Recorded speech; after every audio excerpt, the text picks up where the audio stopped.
Okay, so this is going to be my take on how to maintain your relationship and still do a high degree of spending your time in the gym, working out, lifting, the shit that you eat, you know, when you go out, all the things to consider, where you're going to eat, what you're going to eat, how late are you going to stay out, what you're going to put into your body, where you will go, where you won't go.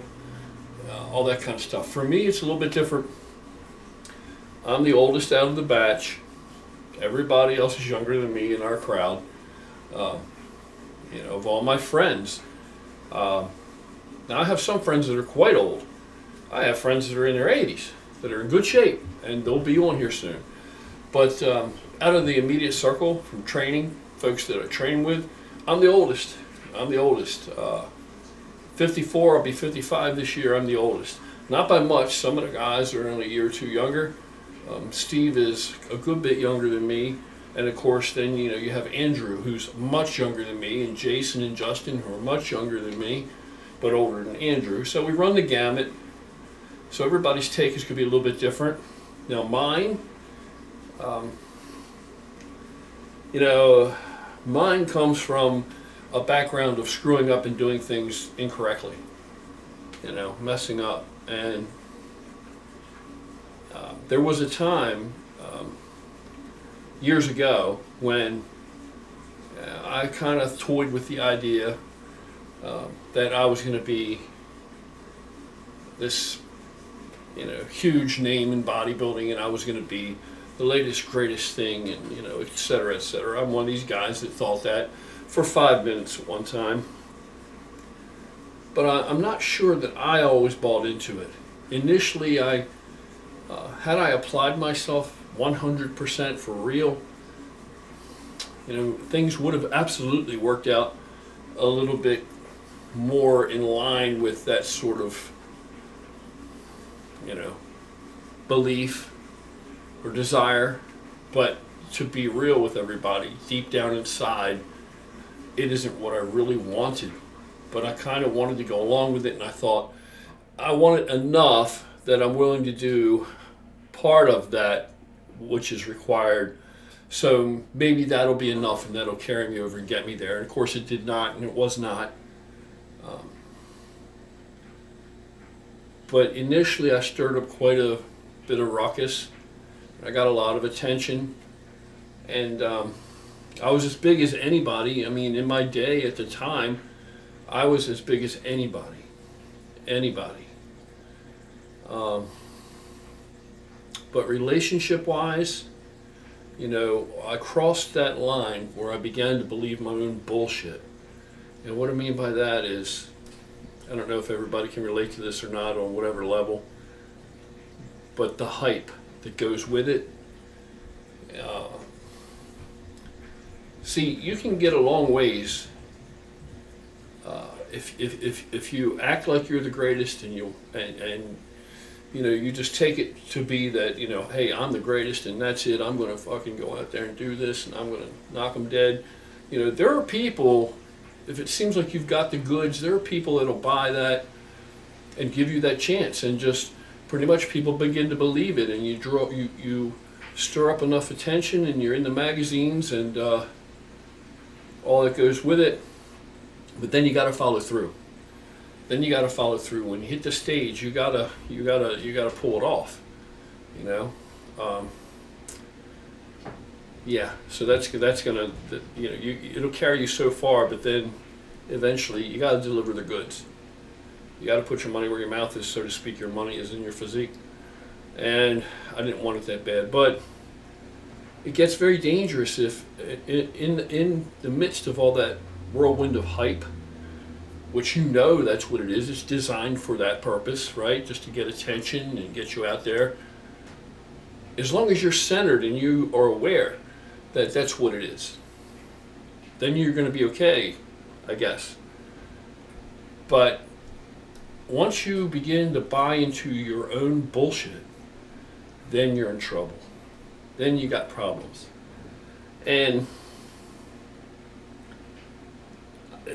you know, I got a lot of attention from females, I got a lot of attention. Period. I mean, you get attention from males, from females. It just happens that, you know, I'm heterosexual, 100%. Love females, and maybe there have been times, no maybe about it. There have been times that maybe a little too much, and maybe in objectifying type of manner, which was wrong. But so left to my own devices within that whirlwind, I started to kind of fall in step and toe the line and do what was kind of expected of me. It was around me. I was around a lot of professional athletes. A lot of these guys, they had a woman at home, maybe a wife, but they did a lot of other things on the side. And it wasn't like it was almost as if it was a given that that's how it was. And so, you know, when I attracted the attention of younger women, now we're not talking really young, okay?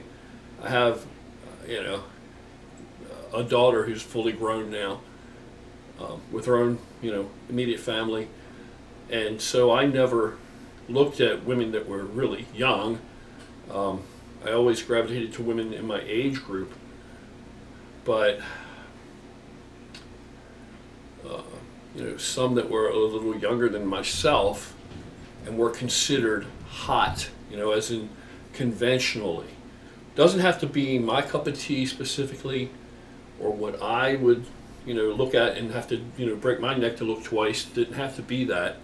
It's just because they were what everybody else said. Wow, she's gorgeous, or wow, look at that body, or wow, you know, these little, you know, fitness bunnies, kind of, more or less. And, you know, the aftermarkets, the whole 9 yards, you know what I'm saying? And so I just figured, you know, that's how I'm supposed to react. I'm supposed to, you know, you're going to, you know, wave that in front of me on the stick, I'm supposed to go for it. And so that's what I did. And to tell you the truth, I did it more out of, because I was trying to be somebody I wasn't. I was trying to live up to some kind of an expectation that wasn't, you know, peer pressure, we'll call it what you want. I mean, there's no real excuse, and the blame lies with me, my own inadequacies that led me to go down those roads. But, you know, it was disrespectful to the person I was with. It was hurtful. It was cruel. It was dishonorable. And I didn't view it that way immediately within it. But I knew on some level it was. So I'm far from innocent. And, you know, I ruined an otherwise perfectly good relationship.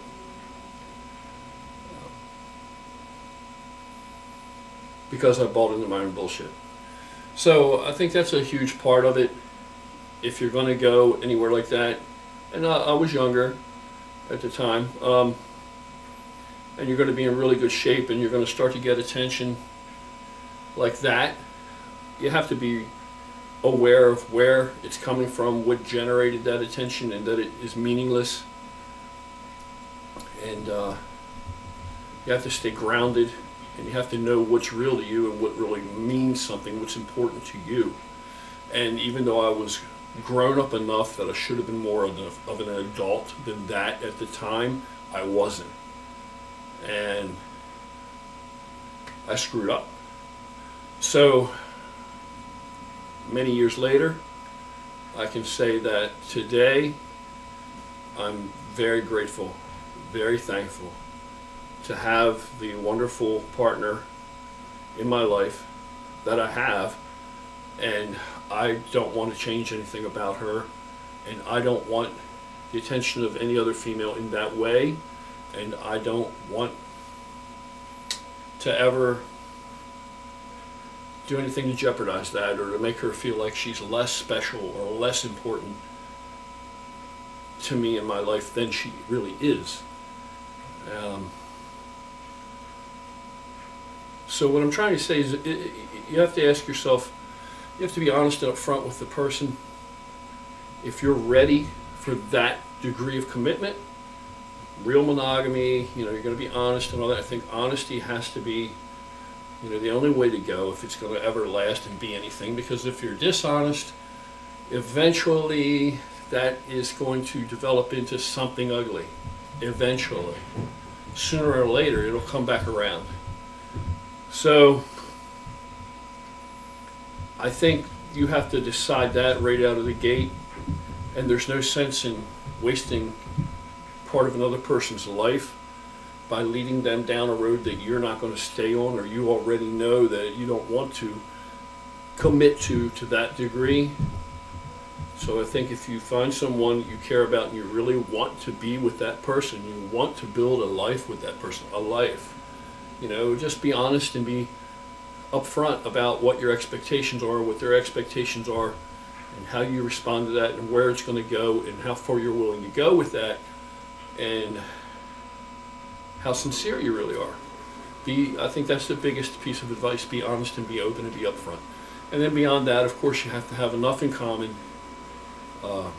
It's wonderful if, you know, your partner will work out with you or train with you or go to the gym with you, but they may not. And the other thing that I would say is maybe you have someone who's very accommodating, and they may tell you that it's okay, and they may give you all the rope to hang yourself that you need by saying, you know, oh, you don't have to go there with me, I know you don't enjoy it, just go ahead, you go on to the gym, or no, I don't, you know, I can go by myself, or I can do this, or whatever. That makes things so easy for you to go ahead and do your thing, but you have to, somewhere there has to be our thing, you know. You're both individuals with your own lives, your own minds, your own personalities, and your own desires, but whatever there is that you share, it has to be meaningful and realistic, and it has to actually exist. And you have to hold up your end. So you need to, you know, if she's supportive of you, and she's going places with you, and she's behind you, and she's preparing food with you, and she's helping you do whatever it is you're trying to do, you've got to give back. It's very important. Even if it seems like she wants to let you know that I'm okay with things like this. No, no, no, no. Make sure that she feels supported also. Make sure that you make sure that there are going to be times, so accept it, where you're not going to be able to go to the gym, or you're not going to be able to go and do what you want to do necessarily or had planned, because she needs you to be there at an event, or just to stand beside her, to show your support in that way, and to be present and to show up. She's going to need that, and it's not going to always be about you first, you first, you first, and it shouldn't be. It shouldn't be. So I think that's because this is a very narcissistic, potentially a very narcissistic lifestyle. So you want to keep it to the healthy side. You don't want to go over into that part of it, you know, if you can help it. Keep it all into perspective. Now, if like Andrew's young, Andrew Castor, he's very young. It's a very realistic goal for him to shoot for turning pro. He's coming from a different place than I'm coming from. And where I'm at is due to my age and maturity level, and as far as I know myself and my life and what really matters to me. And so I'm not going to get caught up in something like that, because it's not a viable place for me to live as far as how much of my life is devoted to it. It's secondary at best. At best. You know, the whole thing, all the bodybuilding, the lifting the weights, all of it. So for me, coming from there, and for the majority of people out there, it's just an elaborate, inflated hobby, and it can be good for you as long as you stay to that side of the line to where it is good. But it's very easy to cross over where it can be something that's detrimental, that can be bad. So just be aware of where you're at, and be realistic, and stay in touch with what really matters and what's really credible. And if you have a really good, supportive partner, man, let them know how valuable they are, and put yourself out for them just as you enjoy them putting themselves out for you. Share.